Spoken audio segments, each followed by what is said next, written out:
Guys, welcome back to my channel. So guys, आपने मेरे पिछले व्लॉग्स में देखा था हम हरिद्वार से पांवटा साहिब वापस आए थे एंड आज फाइनली हम फिर से वापस जा रहे हैं गुड़गांव को ऑफिस के किसी काम से। और पांवटा साहिब से हम सुबह 7 बजे निकल चुके हैं और अभी बज रहे हैं मॉर्निंग के 10 और इस समय हम रुके हैं नीलकंठ रिजॉर्ट में। तो हम यहाँ पे अपना ब्रेकफास्ट कर लेते हैं और आपको भी दिखाते हैं ब्रेकफास्ट में हमने क्या खाना है। और ये बाहर का एक्सटीरियर व्यू है नीलकंठ, जो यहाँ पे रास्ते में होटल आता है, जहाँ बैठ के हमने खाना खाया, ब्रेकफास्ट किया। काफ़ी अच्छा इनका ब्रेकफास्ट था। उसको दही में थोड़ा मीठा ऐड करके और साथ में पराठे खाने के बाद हम यहाँ से निकल गए। और जो रूट हम फॉलो कर रहे हैं उसके बारे में मैं आपको बता देती हूँ, साथ में रूट मैप भी अटैच कर देती हूँ ताकि आपको ट्रैवल ईजी हो जाए। जो पांवटा साहिब गुड़गांव जाने के लिए वो वाया यमुनानगर होते हुए करनाल, पानीपत, मुरथल, सोनीपत, फिर फाइनली हमें गुड़गांव पहुंचाएगा। और आगे रास्ते में हम जीटी रोड से होते हुए फाइनली गुड़गांव को पहुंचेंगे। तो जीटी रोड के बारे में आपको पता ही होगा, ग्रैंड ट्रंक रोड, जो कि अप्रॉक्स 2500 किलोमीटर लॉन्ग है, जो कि लॉन्गेस्ट रोड है कटिंग अक्रॉस साउथ एशिया। तो हमारे इंडिया से होता हुआ ये थ्रू कोलकाता बांग्लादेश से कनेक्ट करता है। तो जीटी रोड के बारे में आपको बता दिया। आप चलते हैं फाइनली आगे अपनी डेस्टिनेशन की तरफ। रोड का आपको दिखा रही हूँ, साथ में जो सराउंडिंग्स है उनको भी रिकॉर्ड कर रही हूँ। तो चलिए आप इस जर्नी में मेरे साथ। तो अभी इस सफ़र में प्रिंस भी मेरे साथ ही हैं और हम बाकी सब और भी हमारे साथ कलीग्स हैं 2। तो हम चारों लोग चल रही हैं गुड़गांव के लिए और चलते चलते रास्ते का सफ़र आपको भी दिखा रही हूँ रिकॉर्ड करके। और आप देख सकते हैं हम हाईवे पे पहुँच गए हैं फाइनली। यहाँ पे टोल टैक्स भी कटेगा आगे, जो कि डायरेक्टली ही फास्ट ट्रैक के थ्रू कट जाता है। तो हमने अपना ट्रैवल इस तरीके से शुरू किया है और आपको हाईवे के लुक दिखा रही हूँ। कितनी अच्छी सड़कें हैं जो कि नितिन गडकरी जी के थ्रू अभी इंडिया में आपको देखने को मिलती हैं। रोड ट्रैवल में आप भी मज़ा ले सकते हैं लॉन्ग रूट्स ट्रैवल करने का, जो कि इन रोड हाईवेज़ में करने का मज़ा आता है। तो गाइज़, अभी फाइनली हम अपनी स्पीड लिमिट में ही ट्रैवल कर रहे हैं और पहुंच रहे हैं। स्पीड मैंने भले ही इंक्रीज़ कर दी है वीडियो के लिए, बट गाइज़ हमने नॉर्मल स्पीड को ही फॉलो किया था, जो कि नेशनल हाईवेज़ पे 19 किलोमीटर्स पर आवर की स्पीड से आप चल सकते हैं। बट अगर आप स्टेट हाईवे पे ट्रैवल कर रहे हैं तो आपकी स्पीड होनी चाहिए 80 kilometre per hour. For 2 wheelers और हैवी व्हीकल्स ये और कम है 50 किलोमीटर्स पर आवर, जो कि नेशनल हाईवे पे या फिर स्टेट हाईवे दोनों पे ही है।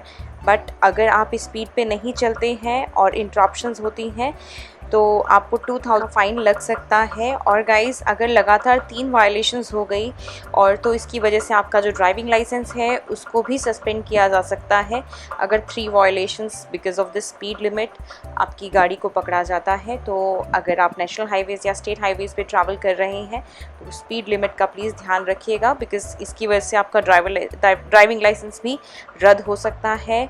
और गाइस, इसके अलावा जो अभी इंटरनल एरियाज़ हैं उसके लिए कोई एज प्रिस्क्राइब स्पीड तो नहीं है, बट जो स्पीड लिमिट्स वहाँ पे लिखी हुई थी, जो रास्ते में चलते हुए गूगल मैप भी रिफ्लेक्ट करता है, वो मैंने सोचा अपने व्यूअर्स तक भी बता दूँ। सो गाइज़, अगर आप भी नेशनल हाईवेज़ पे या फिर ऐसे रोड ट्रैवल पे निकलते हैं तो स्पीड लिमिट का ध्यान रखिए, बिकॉज़ उससे आपका ही बेनिफिट है और आसपास के लोगों का भी बेनिफिट है। और गाइज़, अगर आप रेजिडेंशियल एरियाज़ में ट्रैवल कर रहे हैं या फिर सेक्टर की रोड्स में ट्रैवल कर रहे हैं तो उसकी जो लिमिट होती है वो 30 किलोमीटर्स पर आवर की होती है। तो इन लिमिट्स का अगर आप ध्यान रखेंगे तो वो आपके लिए फ़ायदेमंद रहेगा। सो इस तरह से ट्रैवल करते हुए पहुंच गए हम फाइनली गुड़गांव की लोकेशन में। आपको भी दिखा रही हूँ ये एरिया। थोड़ा सा ट्रैफिक ज़्यादा था, इस वजह से थोड़ा डिले हो गया। हम अप्रॉक्स 8 बजे के आसपास पहुंच गए थे और मैं आपको दिखाती हूँ फाइनली हमारी लोकेशन जहाँ हमें पहुँचना था। तो मैंने थोड़े बहुत कैप्चर्स लिए हैं ऑफिस के अपने, जो कि वह पांवटा साहिब में तो है ही है, साथ में गुड़गांव में भी है। तो हम अपने गुड़गांव वाले ऑफिस जा रहे हैं आज। तो आपको दिखा देती हूँ बिल्डिंग की लोकेशन, जो कि गुड़गांव में है। ये कॉर्पोरेट ऑफिसेस किसी मॉल से कम नहीं है। यहाँ से सामने का नज़ारा देख कर के ही समझ आता है, बहुत सुंदर था। तो अभी प्रिंस भी मेरे साथ हैं, हम दोनों फाइनली गुड़गांव पहुँच गए थे ठीक ठाक और आपको दिखा रहे हैं।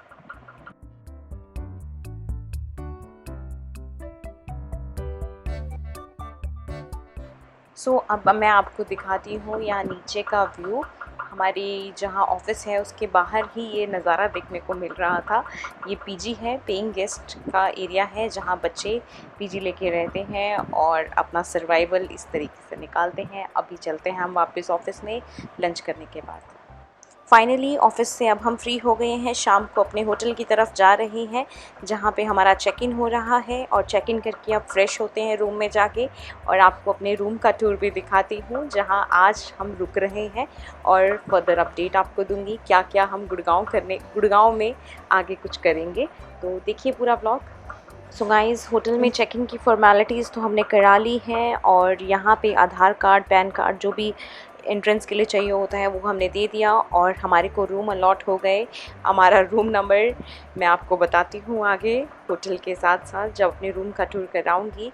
तो रूम नंबर जो हमें गर्ल्स को अलॉट हुआ वो था 104। तो चलिए अब इस रूम में आपको लेके चलती हूँ।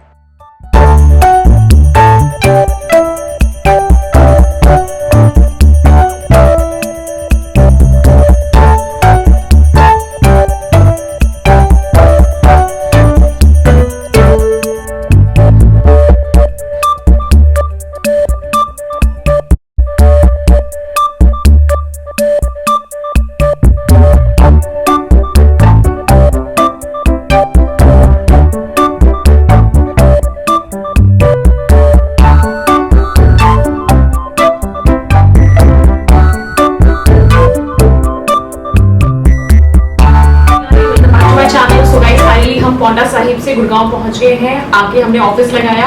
ऑफिस लगाने के बाद फाइनली हम जिस होटल में रुके हैं वहाँ हमने चेक इन कर लिया और रूम का टूर मैंने आपको दिखा दिया है और आपको कल सुबह हम यहाँ नीचे का भी व्यू दिखाएंगे। और अभी हम बाहर कहीं जा रहे हैं तो वहाँ के रेडी हो जाते हैं, अदरवाइज लेट होंगे। हम कहाँ जा रहे हैं उसको जानने के लिए तो आपको मेरा कल का ब्लॉग देखना पड़ेगा। सो गाइस, कल का ब्लॉग बिल्कुल भी मिस मत कीजिएगा। Thank you for watching guys, stay tuned for my next blog.